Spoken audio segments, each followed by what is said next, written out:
Welcome to our presentation on the League of Women Voters One Person, One Vote campaign. This project addresses a critical issue in our presidential elections, the Electoral College. Today, we'll explain the many reasons why the League of Women Voters supports a direct popular vote for our president and vice president. I'm Robin Bramhall of the Sonoma County League of Women Voters, and I'm joined today by another member of our league, Lauren Shanahan. Lauren and I are from different generations, but we share a firm belief that the Electoral College must go, and we are both committed to the League's goal of eliminating it and letting the people decide our president and vice president. Allow us to introduce ourselves. Although the League's support for eliminating the Electoral College was key to my joining in 2017, I first got involved in our youth outreach work, and that's been very rewarding. In the summer of 2024, I attended our League's national convention in Washington, D.C. I was delighted to meet there Rosemary Heileman and her colleagues from the Deerfield, Lincolnshire League, just north of Chicago, during their presentation on abolishing the Electoral College. I found their presentation quite compelling, and my interest in the issue was rekindled. Their presentation, the basis for today's talk, has been vetted by National and has been presented many times by Rosemary and others around the country. The idea of bringing this presentation to our league was already percolating in my mind when I met Lauren. Please tell the folks a little bit about yourself and what happened next. Hi, my name is Lauren Shanahan, and I'm a senior at Windsor High School. I actually first learned about the league when they visited my high school's government class to register my classmates and me to vote. The presentation left a strong impact on me, so I connected with Robin, who encouraged me to use this presentation as the focus as my senior project. Given our shared passion and disdain for the Electoral College, this project has become an opportunity for me to engage more deeply with the league.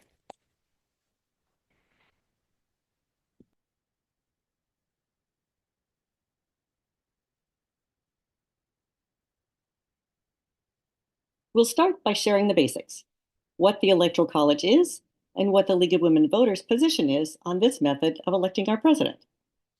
Next, we'll show the problems caused by the Electoral College, problems that a direct popular vote would easily solve.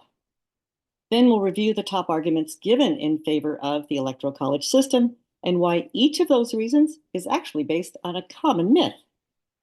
Finally, we'll explain what needs to be done to abolish the Electoral College, an amendment to the U.S. Constitution, and what you can do now to help us get to that point. First of all, the Electoral College isn't a school or a building or a place. Electoral College is not even a term that's found in the Constitution, nor is there anything collegiate about the group. It's an ever-changing group of 538 people who elect, hence the term electors, the President and Vice President of the United States every 4 years.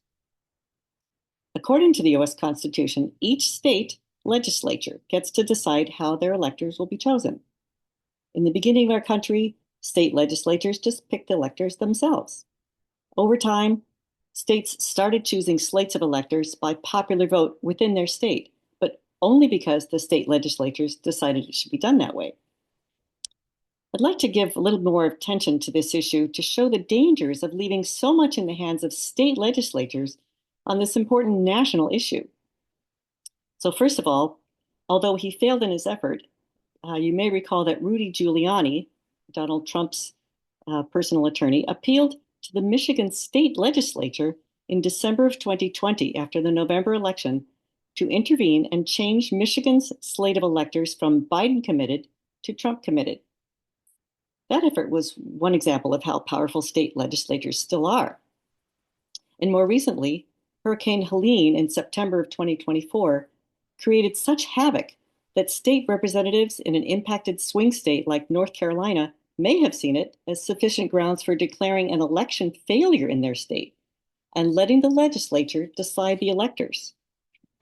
However, Congress had updated the law after the 2020 electoral count debacle with a bipartisan bill, sponsored, by the way, by Senators Susan Collins and Joe Manchin. The Electoral Count Reform and Presidential Transition Improvement Act of 2022 stipulates, among other things, that any changes to a state's rules regarding the selection of electors must be made prior to the election, which begins at the onset of early voting if that happens in a state, and voting had already begun in North Carolina by the time Helene hit. And now back to the script. Each political party in each state elects their own slate of electors based on each party's own set of rules. So when you voted in November of 2024, you were not voting directly for a presidential and vice presidential candidate. You were voting for a slate of candidates whose party had selected a group of state electors who pledged to give their electoral votes to those candidates.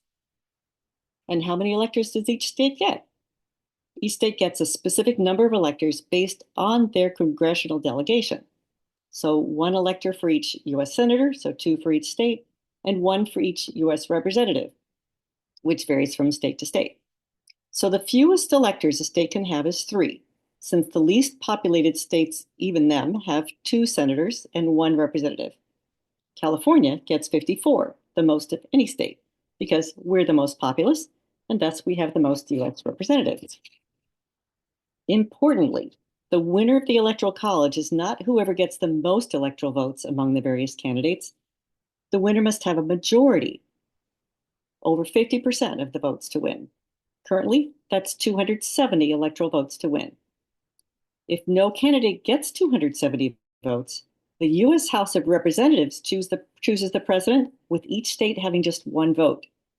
And the Senate chooses the vice president, with each senator getting 1 vote.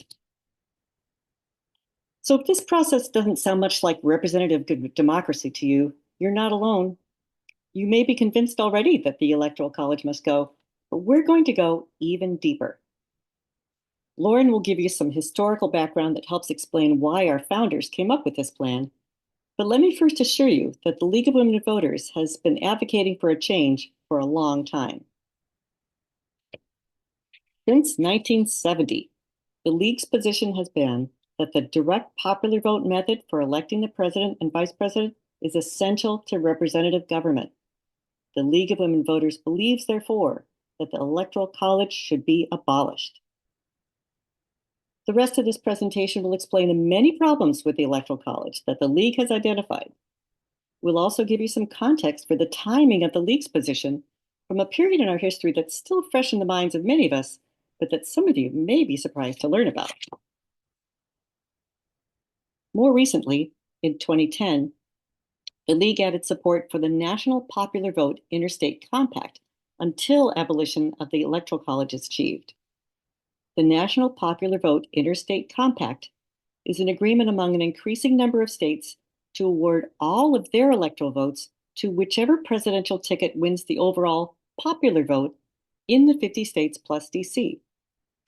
This will be achieved through passing the NPVIC bill in enough states to add up to that 270 electoral votes that I told you was necessary to get over the majority. You can find out more about the compact on the League's website. The next part of today's presentation will describe the many problems with the Electoral College that would be solved by abolishing it. So, let's dive into what's wrong with the Electoral College and how switching to a direct popular vote for president could address every one of these issues. To understand the roots of the problem, we need to go back to the Constitutional Convention in Philadelphia during the sweltering summer of 1787. This was just after the American Revolution, when the newly independent nation drafted its first national constitution, a blueprint for how it would be governed. Each of the 13 original states was invited to send delegates to the convention. In total, 55 delegates representing 12 states attended, including some of the most iconic figures in history: George Washington, Benjamin Franklin, James Madison, and Alexander Hamilton, to name a few. These delegates were tasked with designing an entirely new system of government, and the process was anything but smooth. Debates raged on countless issues, one of them being the most contentious topic: how to elect the president. This debate sparked intense arguments and wasn't resolved until the very end of the convention. The solution, a compromise that would be known as the Electoral College. So why was the Electoral College even created? A major reason is slavery. The Three-Fifths Compromise emerged from a heated debate at the 1787 Constitutional Convention over how enslaved people would be counted for representation and taxation. The issue arose because representation in the House of Representatives was to be based on state populations. Southern states, despite enslaved people having no rights or citizenship, wanted to count enslaved people towards their entire population to gain more political power in the House. Northern states, however, argued that enslaved people should not be counted at all, as they were denied rights and could not participate in government. The Three-Fifths Compromise was reached to break the deadlock. Enslaved people would be counted as three-fifths of a free person for both representation in Congress and taxation purposes. This compromise gave the South greater political power while leaving the institution of slavery intact and unchallenged in the Constitution. James Madison noted the real divide wasn't between the large and small states, but between the North and South, with slavery at its core. If the Electoral College had been reformed after slavery ended, we might not be having this conversation today, but instead it continues to silence Black votes, even after the Civil War.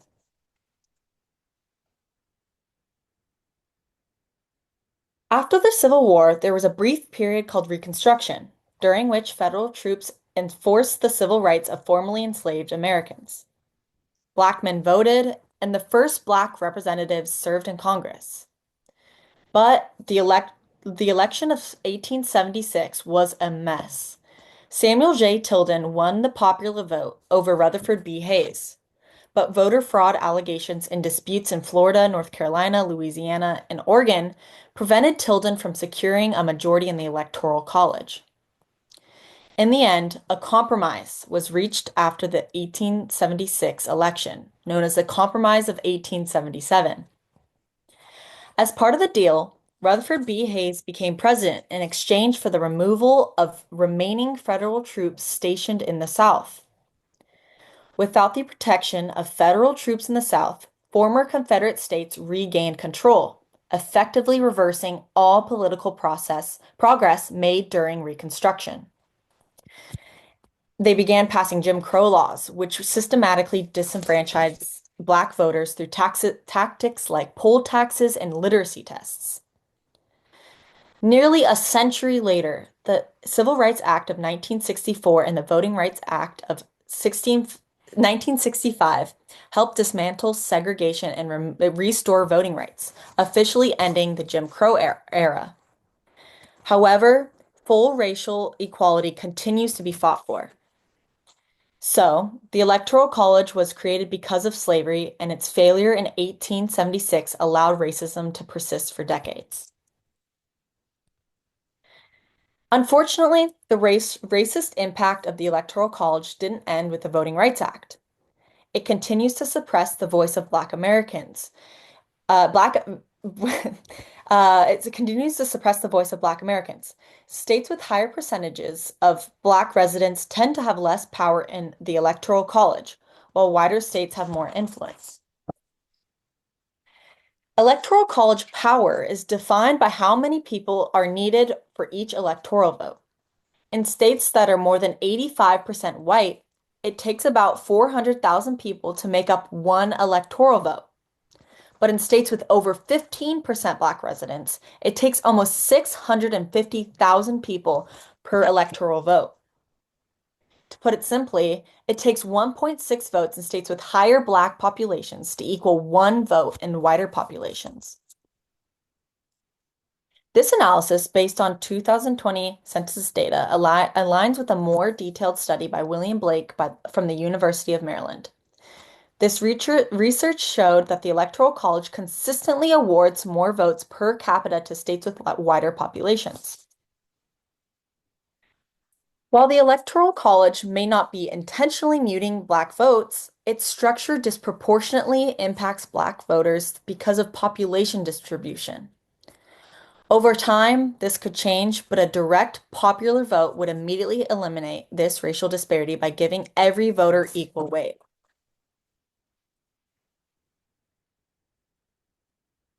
Many people today aren't aware of the racism embedded in the Electoral College from the start, but they are aware of other issues within the system. The most common complaint is that the Electoral College lets losers become winners. In 5 elections, the system awarded the presidency to candidates who lost the popular vote. This happened 3 times in the 2000s, and then in the 1800s, and twice in this century, in 2000 and 2016. A direct popular vote would ensure that the candidate with the most votes from the people becomes president.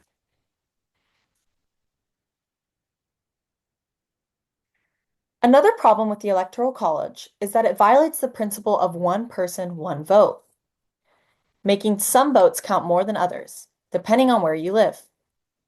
This happens because each state gets 2 electoral votes for its senators, regardless of population, giving smaller states more power per vote than larger states.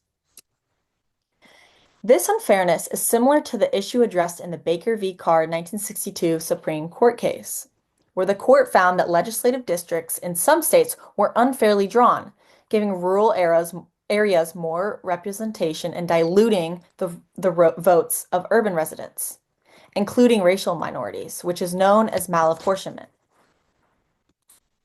Baker v. Carr mirrors the larger scale imbalance seen in the Electoral College. Just as rural districts were once overrepresented at the expense of urban areas within states, smaller states in the Electoral College hold disproportionate power compared to larger, more populous states, amplifying the same inequalities on a national level. For example, in Wyoming, one vote is worth nearly 4 times as much as one vote in Florida.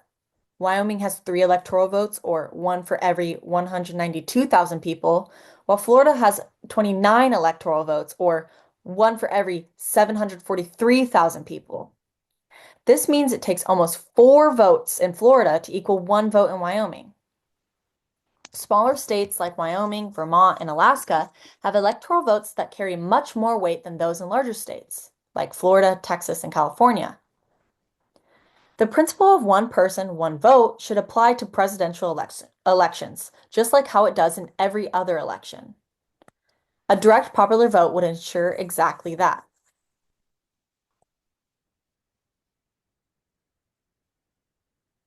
Regardless of how votes are weighted in the Electoral College, we know that only a few states matter in presidential elections. These are known as the swing states, where the outcome is uncertain. The rest are considered safe states, where the result is seen as predictable. The map here shows the swing states from the 2020 election. The top 6, Arizona, Wisconsin, Michigan, Pennsylvania, North Carolina, and Florida, are in dark purple. Another 7 states are shown in a lighter purple. Together, these swing states received almost all the TV ads and campaign events. In fact, 100% of all TV ads and 98% of campaign events during the 2020 election were focused on these states.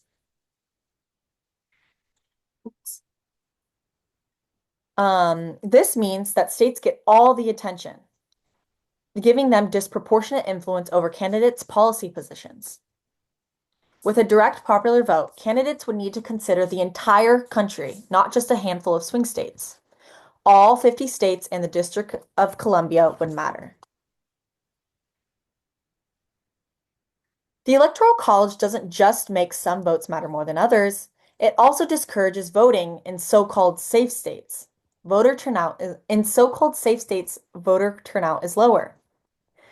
Data from 2016 and 2020 shows that eligible voters in swing states were significantly more likely to vote in those in safe states. And the difference may seem small, only 6 or 7 percentage points, but that adds up to 15 million non-voters in 2016 and 22 million in 2020. That's more than enough to change the outcome of a presidential election. This is a nonpartisan issue. Republican voters in blue states and Democratic voters in red states often feel like their votes don't matter, leaving many to skip voting. A direct popular vote would make every vote count equally, increasing voter turnout across the country.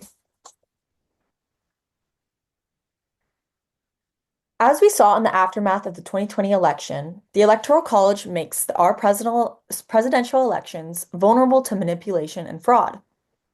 It gives partisan operatives a clear path to overturning election results.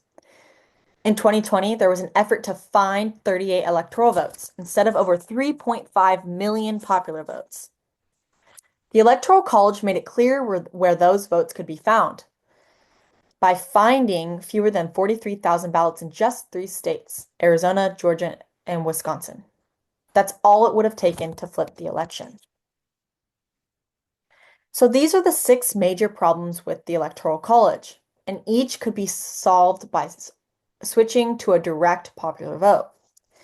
And you may be convinced, but not everyone is. After outlining the problems with the Electoral College, we often hear, even if all this is true, the Electoral College still makes the most sense. Let's take a look at some of the most common reasons people continue to support it. And these aren't just fringe theories. These are main arguments used to defend this undemocratic system. But the truth is, none of them holds us up against scrutiny. They're myths, and it's time to bust them. Myth 1.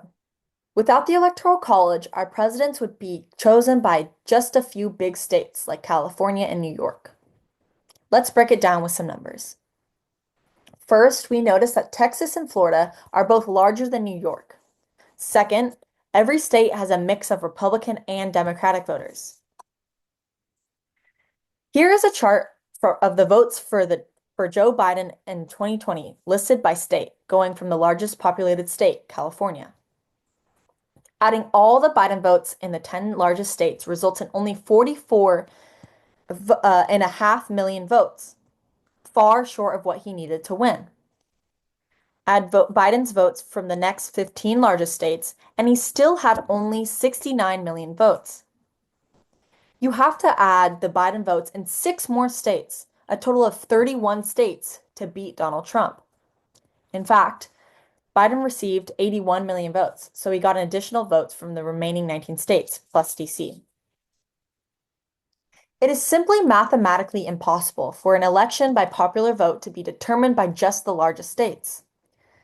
The fact is that direct election by popular vote means that votes from most or all states would be needed to win the presidency. And every vote would count, and count the same, no matter where the voter lives. Myth 2. Without the Electoral College, our presidents would be chosen by just a few big cities, like New York City, Los Angeles, and Chicago. The facts tell us a different story. Let's start with the combined voting age population of New York City, Los Angeles, and Chicago. As shown in the first chart, they make up just 5% of the national voting age population, far from enough to decide an election. Expanding to the top 10 cities with populations over 1 million, it only adds up to 8%. Even including the 50 biggest cities, they only represent 15% of the voting age population, which is about the same as the rural population. 71% of the country's population lives in smaller towns, not big cities. Again, it's mathematically impossible for a popular vote election to be determined by just the largest states or cities. Direct election by popular vote would ensure that every person, no matter where they live, is equally represented. Myth 3. Abolishing the Electoral College would only benefit Democratic candidates. To bust this myth, let's look at the 2004 presidential election, the Bush-Kerry election. On the left is the Electoral College map for the 2004 election, where George W. Bush won over John Kerry with 3 million more popular votes than Kerry. The map on the right shows how close George W. Bush came to winning the popular vote, but losing the electoral vote. Can you spot the difference? It's just one state, Ohio. If John Kerry had received only 119,000 more votes in Ohio, he would have won the Electoral College and the election, even though Bush would have won the Electoral College and even though Bush would have still have nearly 3 million more popular votes. The fact is that the Electoral College can hurt either one of our two major political parties. This is a nonpartisan issue.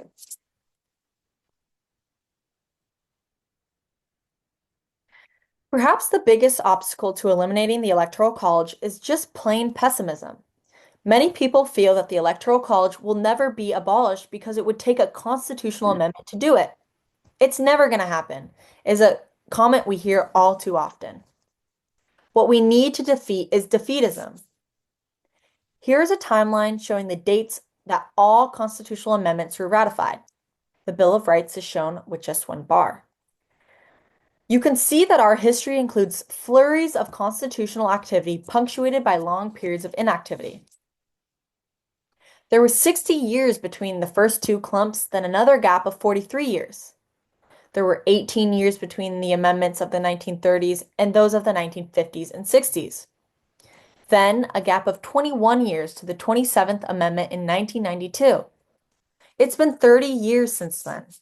We seem to be in the middle of another period of political activity, of demand for change. Only time will tell, but the level of engagement we are seeing now and the genuine concerns about the resilience of our democracy are remarkable. Now let's focus on our goal, abolishing the Electoral College by amending the Constitution. What will it take to get there? Our ultimate goal is a constitutional amendment to abolish the Electoral College and use a direct popular vote to elect our president. This is how we amend the Constitution.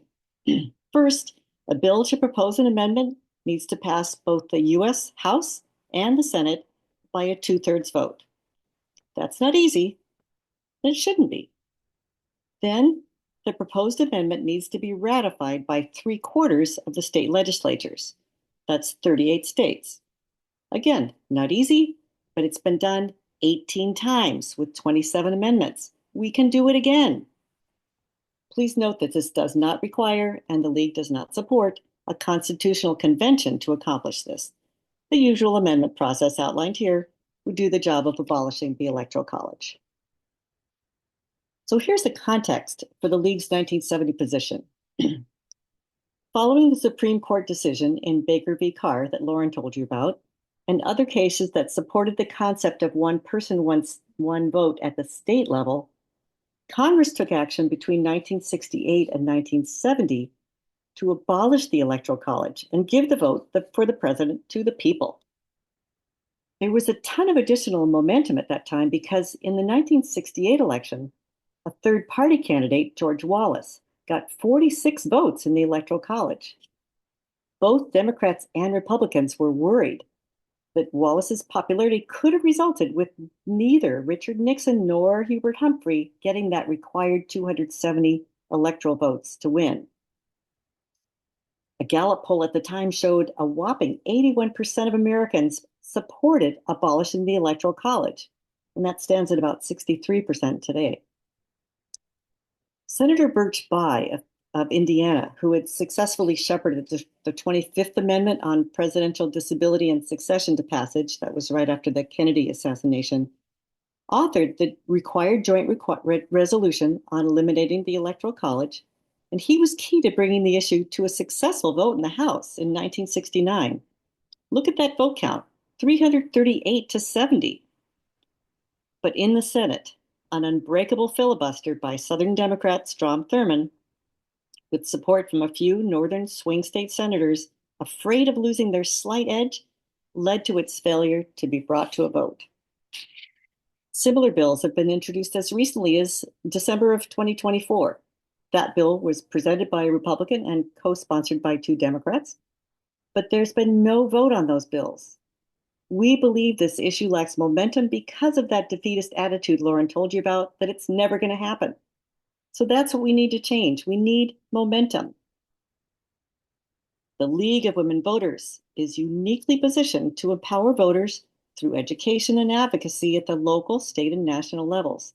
This is what we do. We engage with voters, provide them with information and direct education they need about elections and issues. And then, armed with this education, the League can activate voters to bring this momentum to Congress when the time is right. That is, when enough of the people let their voices be heard in Washington, D.C. and in their states. I hope you're totally convinced that we need to abolish the Electoral College so that the person who gets the most votes wins our presidential elections. But what do we do now? Let's start with the easiest thing. Talk about it. Tell your family and friends what you heard today about the harm the Electoral College is doing to our country. Feel free to use your own words or use the fact sheets on the website. Your goal is to tell at least 3 people, but more is better. Another easy thing to do is post on social media about the League's One Person, One Vote campaign. You can make up your own posts if you're good at that. You can also download posts at our One Person, One Vote, OPOV website.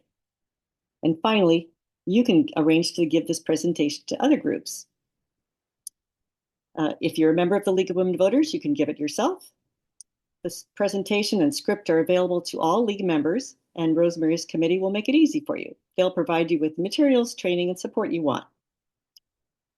Just email them at abolishelectoral@gmail.com.